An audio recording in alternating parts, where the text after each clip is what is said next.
This is our second video on cellular control. The last one looked at protein synthesis, so covered transcription and then translation.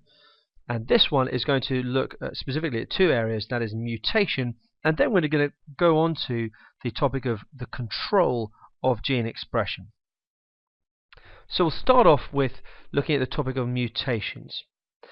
First of all, what is a mutation? This is our definition here. It is a change to the base sequence of DNA.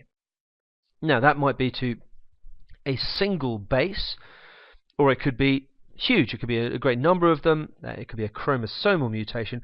For example, Down syndrome. That's caused by trisomy 21. What does trisomy mean? Trisomy means you have 3 copies of that particular chromosome. So those with Down syndrome have 3 copies of chromosome number 21. And that is typically due to non-disjunction of the chromosomes during meiosis, meaning that you get 2 chromosome 21s from one particular parent, very often from the mother, whose eggs have been hanging around for an awfully long time to go through the second stage of meiosis, and therefore they're just sometimes not that good at it, particularly for slightly older mothers. Causes of mutation. Well, I suppose we've just discussed causes of chromosomal mutations, but other causes. Ionizing radiation. What might this do? Well, if you have high energy radiation, that can strike electrons off nucleotide bases, and that can do all sorts of things, cause chemical changes in those bases. For example, cytosine, if it has been methylated, now methylation is just a means of controlling gene expression on DNA, cytosine can change to a thymine, and that's bad news. That changes your base sequence. UV light, X-rays, gamma rays, these are all pretty powerful forms of radiation, and they can ionize, they can knock off electrons. Mutagens, they will also do the job very nicely. Chemicals, for example, benzopyrene in tar, we've met that one already, we met that at AS. And just straightforward copying errors, really. For example, if your DNA strands, when you are copying the DNA, one of them might slip by a base, and therefore either delete a base from the copy being made or add an extra base in to the copy being made. So that's called slip strand mispairing. Let's have a look at how that might affect sequences. So we've got our definition. Mutation is a change of the base sequence of DNA. Great. And we're going to look at this silly little sentence here. The cat sat off the mat. Why have I chosen that? Well, it's 3-letter words in a series. Let's do some mutations. We can have a substitution, an addition, or a deletion.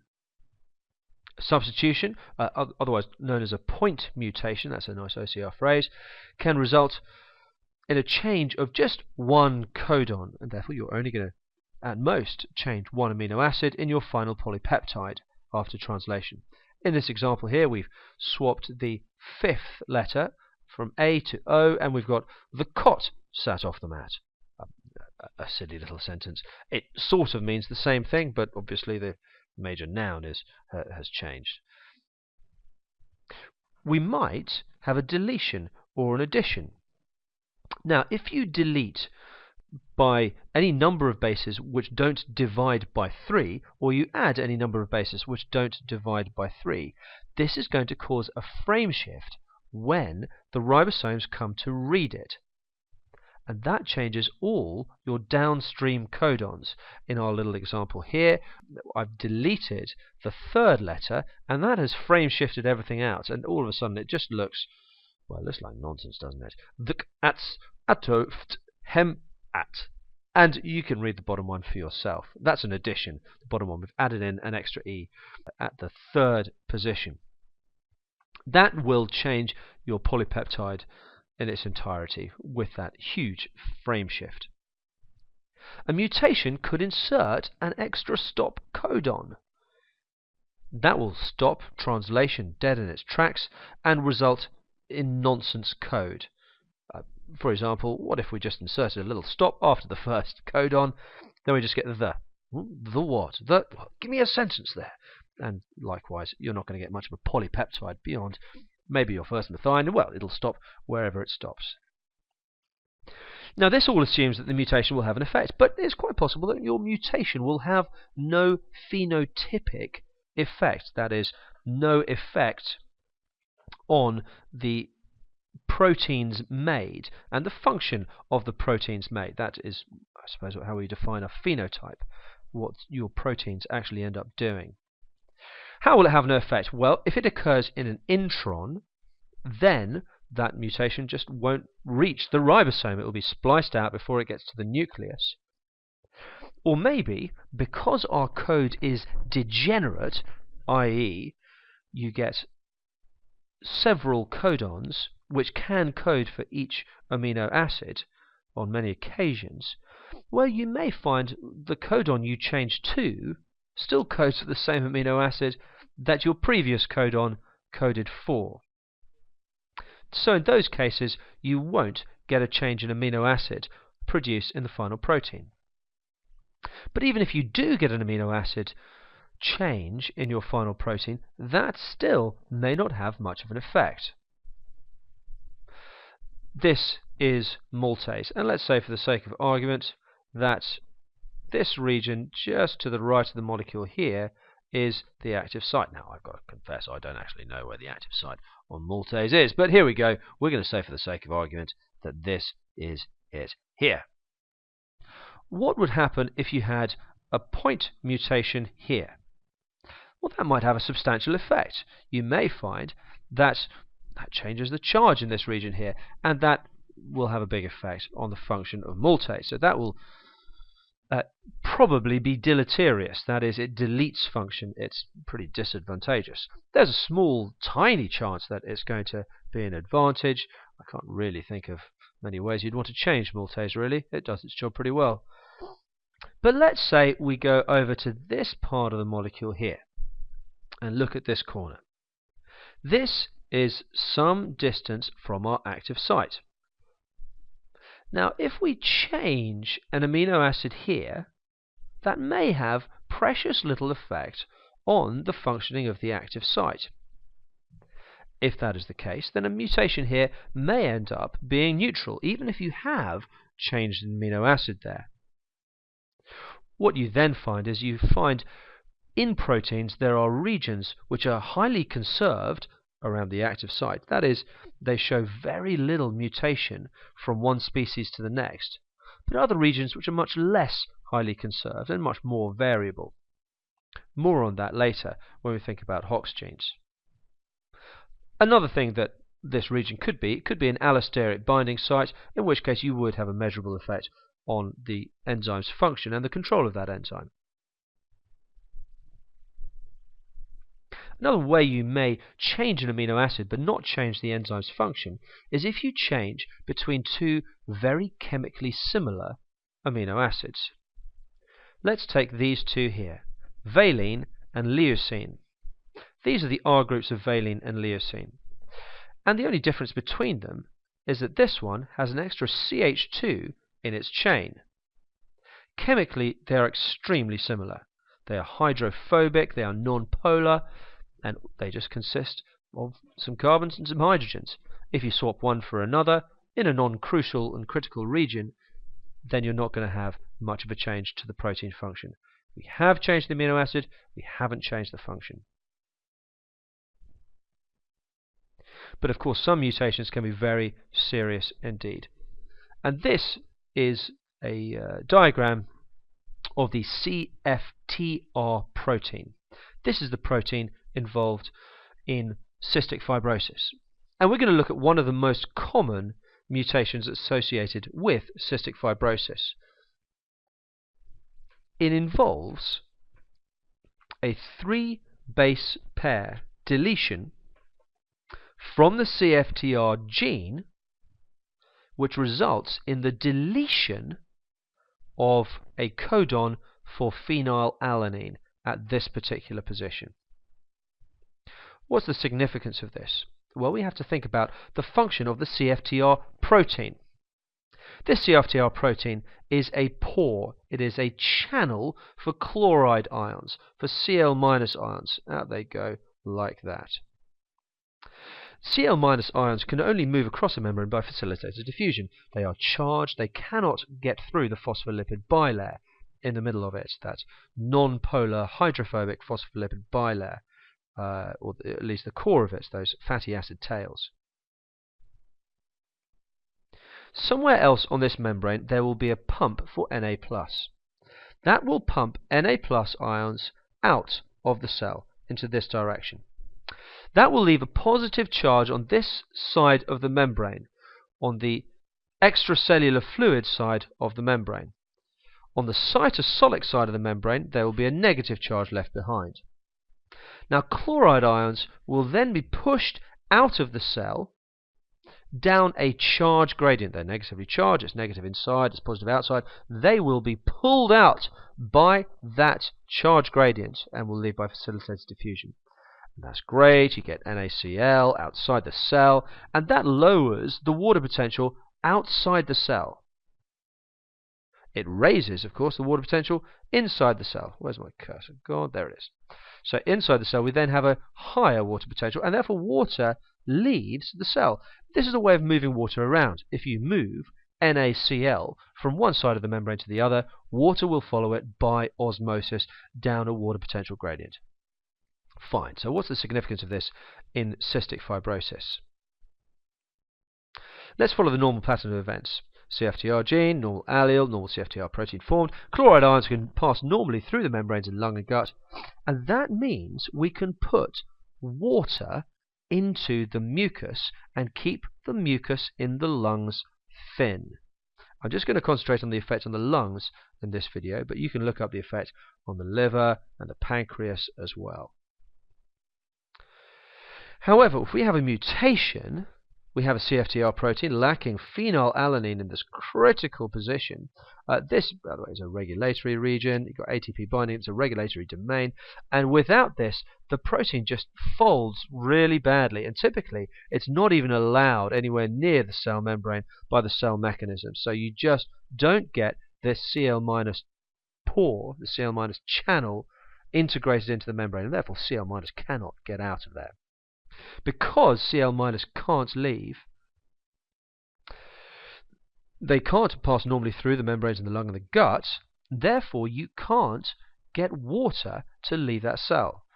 Therefore the mucus ends up thick and sticky and claggy and horrible, and that leads to the symptoms we probably know about cystic fibrosis. Thick, claggy mucus which has to be back-slapped out of the lungs. And it's a pretty debilitating condition. This is simply what I've said in written out form. Pause on it, read it through, take some notes on it, write stuff down, and then move on. These are some other conditions you could find some details on. Phenylketonuria, sickle cell disease, haemophilia. Indeed, well, you can find loads of stuff on other things. Beta thalassemia, take your pick. Have a look around and do some research. That is mutation. And now let's get on to the topic of control of protein synthesis. Now, Watson and Crick came up with the central dogma, and their central dogma was that information flowed away from DNA to protein. You can see their point. You've got the code on the DNA, that codes to RNA, and then that informs the ribosome as to how to make the protein. But there is more to it than that, because proteins can then feed back, informing the transcription of DNA, and therefore we have something going against the previously hypothesized direction of information flow. So we've got information going in a cycle. How does that work out? Well, we're thinking about the lac operon. The lac operon works in particular bacteria, and it's all to do with the control of beta-galactosidase production. Beta-galactosidase is an enzyme which digests the lactose. Cursor quest, here's the cursor. Great, here we go. This is how the lac operon is set up. The lac operon consists of our regulatory gene, 2 control sites, a promoter and operator, and 2 structural genes, here labeled Z and Y in anti-alphabetical order, because why would you put them in alphabetical order after all? So, how does this work out? This is our regulatory gene, and it will be transcribed, it will get mRNA from it, and the ribosome will bind to that mRNA, and that will make this repressor protein, this inhibitory protein. This repressor protein is able to bind directly to DNA, and because a bacterium has no nucleus, therefore it is produced right next to the DNA. So on it goes, and it binds onto the operator gene here. This bound on protein will then stop RNA polymerase from coming on and binding to this promoter region here. And if it can't bind onto the promoter, then it cannot transcribe our 2 structural genes here. So we've shut off production of our structural genes. Well, why would we want to do that? Well, it's because of what these structural genes code for. They code for beta-galactosidase and lactose permease. Beta-galactosidase will digest lactose. Lactose permease will code for a channel which allows lactose to enter the cell. These are very, very useful when lactose is around. For example, if this bacterium finds itself in milk. But if it doesn't find itself in milk, which, let's face it, is quite a lot of the time, then it has no need to make any protein associated with lactose metabolism. Indeed, it's a waste if it does so. So it wants to have a system whereby it can turn on and turn off structural genes Z and Y when necessary. If it can turn them off when they're not needed, that saves it resources, and that's got to be an advantage. However, it has to be able to turn them on again. So let's have a look at how it then turns these structural genes on.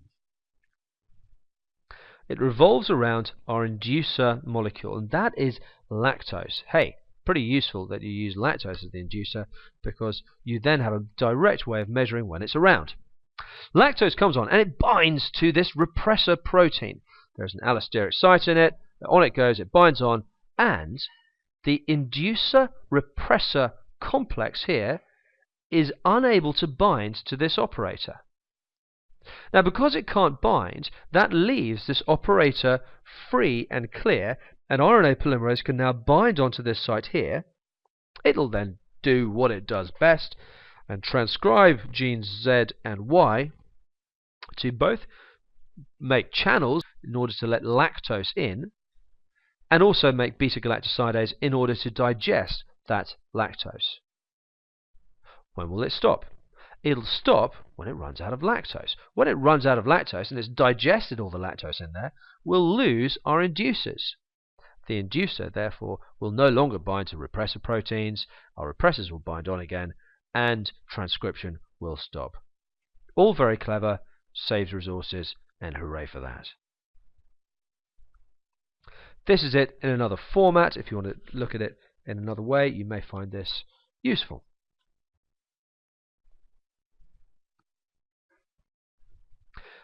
Again, this is text explaining what I've just explained to you.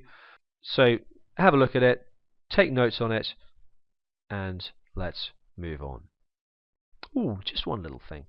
Negative feedback. This is a lovely example of negative feedback. So high lactose levels instigate a series of changes which lead to there being low lactose levels again once they're all digested, and so that acts as negative feedback.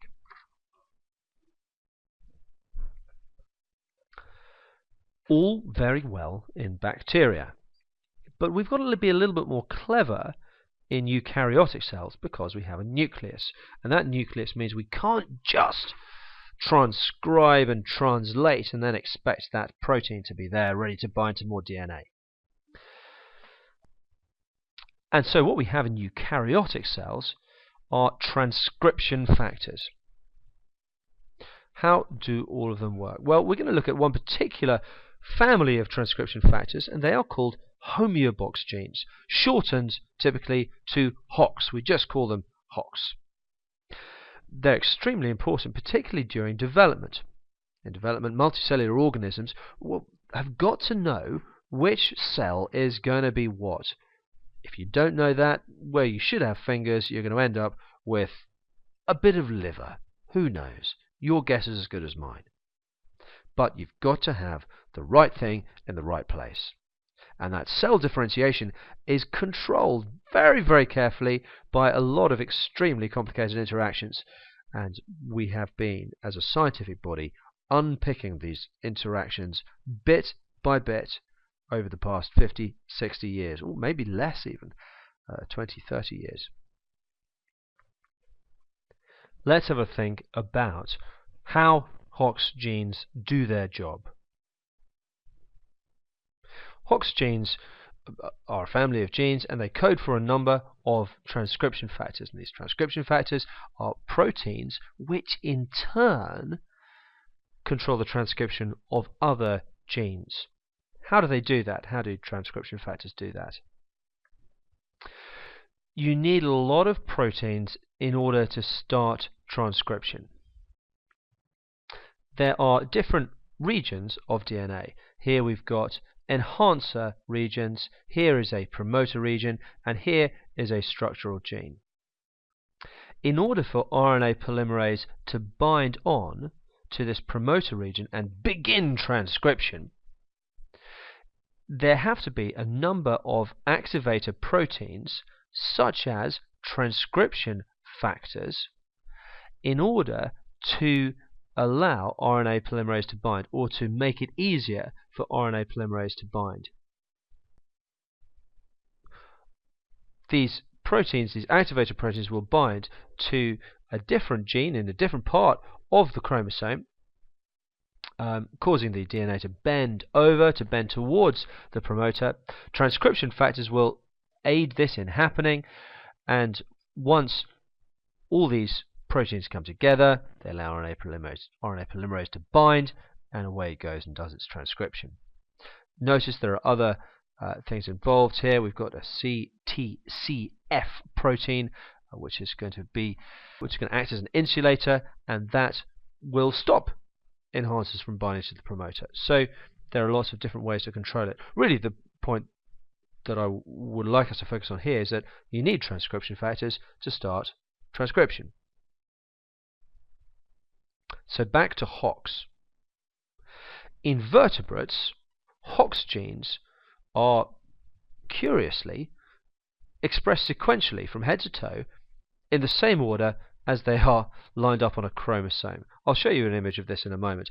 The word for this is colinear, and if you express HOX genes in the wrong position, you can cause the wrong segments to grow next to each other. What do we mean by segments? Well, for example, your arm segments are above your hip segments, and if we swap that round, maybe you could get an extra pair of limbs, or you could swap your limbs around. That could be awkward. This is what we mean by colinear. So, HOX A on chromosome 6, A1, A2, A3, A4, A5, A6, etc. They're all lined up in order like this, and the order that they are expressed along the segments in a developing vertebrate matches the sequence they appear in on the chromosome. They're colinear. It's a bit strange. No one has given a full explanation of that as far as I'm aware. Not only are they involved in patterning which segment goes next to which, all the way from the head down to the tip of the tail, they're also involved in determining which end is which in limb buds as they grow. So which end is the distal end, which end is the proximal end, and in due course which is the anterior which is the posterior. You have, for example, HOXA9 expressed here, HOXA9 to 11 expressed here, and HOXA9 to 13 through in this bit. And so the addition of expression of HOX12 and 13 here tells the limb bud that this is a tip. Their absence tells this bit of the limb bud that this is closer to the spine. And that switches on other genes associated with growing tissues which are meant to be close to the spine, or growing tissues which are meant to be further away from the spine. For example, digits. Wonderfully, HOX genes or homeobox genes will also do this in insects, and you can get some cracking mutations in insects such as Drosophila melanogaster, such as these. So this is the colinearity of the Drosophila HOX genes. They weren't named HOX genes, they were named various complexes, because we didn't really, at the time that they were being named, understand their relevance to all animals, and indeed their relevance outside the animal kingdom. This is Antennapedia. Typically, the mouth parts of a Drosophila look like this. You may think that's pretty gross, but for the Drosophila looks like that, what a fine set of mouth parts I have. Very good for all that I need to do. But if you do a swap over of the HOX associated with generating antennae, these are the antennae here, with HOX associated with starting off legs, with generating legs, then you get legs growing out of the head. That is called an Antennapedia mutant, for obvious classical reasons. You can also generate other mutations. We talked about limb bud polarity. Well, if you start limb bud polarity starting at both ends equally like this, then you can have symmetry in the limb and symmetry in the digits, and that's not really what you want. This is a nice example as well in limb bud polarity of how genes code for transcription factors, which in turn turn on other genes which could also be transcription factors. Just flicking back a little bit, in which case, to our limb buds, HOX genes code for transcription factors, HOX transcription factors, which then bind to DNA, which turn on another gene called sonic hedgehog. Sonic hedgehog codes for a protein, codes for hedgehog protein, and that hedgehog protein will switch on other genes, FGFs, fibroblast growth factor genes, and they produce further proteins, and all these proteins then interact to generate the limb bud.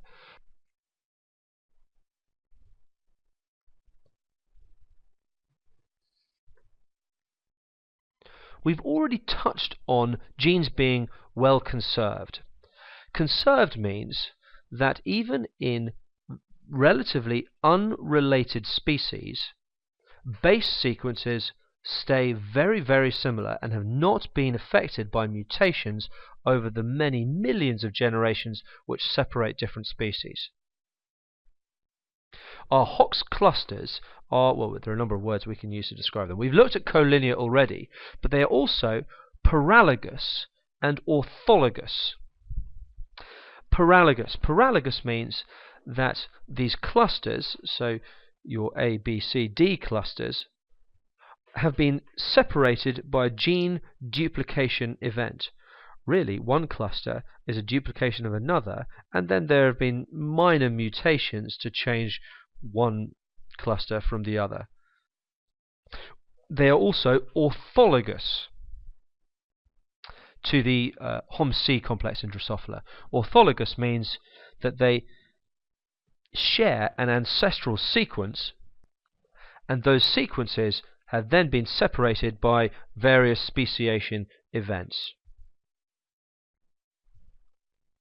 So our Drosophila, our AntC complex, our bithorax, BXC there, these correspond very neatly to the Hox genes of a mouse, which are basically very similar to our Hox genes as well.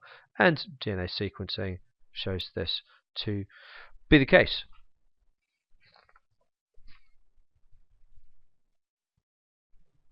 Other more basic animals, annelids, which are segmented worms, they possess these genes. Even yeast have homeobox complexes. Plants have them.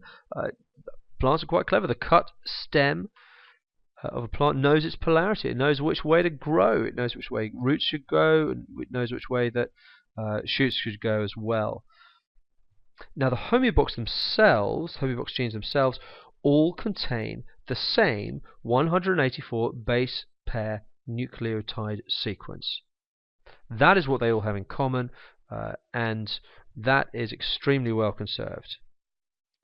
And to be honest, the differences between the remainder of the gene, which is outside of that homeobox sequence, is also very slight.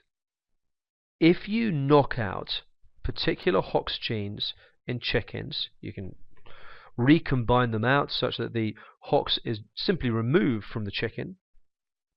You can insert a fly Hox gene back into that chicken where the chicken Hox gene should have been, and the chicken is none the worse for it. Fly Hox genes work as substitute for chicken Hox genes in chicken mutants. That's not to say that chickens produce fly wings. It's to say that the fly Hox genes can be used to turn on the chicken wing genes. Finally, apoptosis, which is the pinnacle of cell control. It is also extremely important when you consider cancer. Few cells are immortal, and by immortal what we mean is they have a limited number of divisions available to them. Most cells are programmed to self-digest at a particular point in their life, and that's really important as part of tissue repair and a part of development. We are all at some stage of our lives made with webbed hands and webbed feet. It is through apoptosis, the self-digestion of cells in that webbing, that we no longer have webs between our fingers and toes. If apoptosis is prevented, for example, by mutation to the gene for the p53 protein, a very important apoptosis gene, that can lead to a tumor. A tumor simply happens when cells divide more frequently than cells die. If you don't get that balance bang on, either, well, it might be because something is growing in a normal developmental way, but if it's not, and there is an imbalance, then that will just lead to a tumor. What do you need to know? You need to know a few key words and key phrases. So check your book for this, your OCR textbook. Keywords might include blebs, might include shell shrinkage, stages such as nucleus fragmenting and apoptotic bodies, phagocyte engulfing apoptotic bodies. You also need to check how it differs from necrosis. Very important that you can make that distinction. So, away you go, get your textbook and make some notes on apoptosis. And to cheer you on your way, I thought I'd give you some genes involved in the control of apoptosis. Isn't that a very beautiful sight? These are all regulatory genes, and hey, we've got even the Wikipedia reference to it flicking up there, so I can't drag my cursor across it very well. These are some of the hero genes from recent scientific research. In particular, you've got the RAF-MEK MAP kinase pathway here, ERK-FOS. This is really associated with cancer pathways here. Something goes wrong with this, it's a big cancer pathway. Others, JAK-STAT pathway here, another great big cancer controlling pathway. So, over to you. Have a look up of apoptosis, compare it with necrosis, and check its uses. Thank you.